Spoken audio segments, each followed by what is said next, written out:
Tonight, one of the biggest school districts in North County is preparing to cut millions from its budget.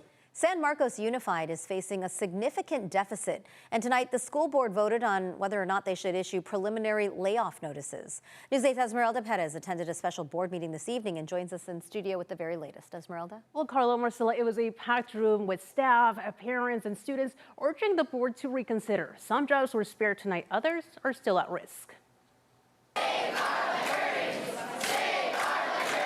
Chants filled the room as people from San Marcos, Carlsbad, Vista, and Escondido pushed back against proposed cuts by the district. The district is dealing with a projected deficit next year, driven largely by declining enrollment. Enrollment is declining all across San Diego and all across California. The superintendent told News 8 the district has lost about 2,300 students in 6 years, a drop that translates to about $30 million in lost revenue.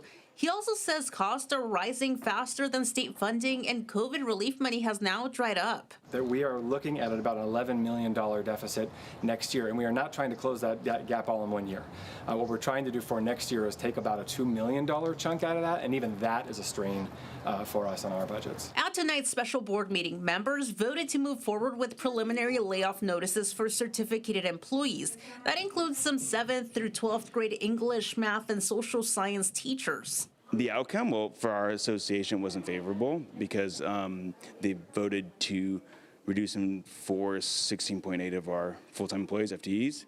So it wasn't definitely something that we were hoping to see. We need to retain and recruit the best. Dale Plushinik, who represents teachers, counselors, and psychologists, says he hopes the number is lowered before final decisions are made. What people tend to not think about is these are people who have families, these are people that have one of the most noble jobs.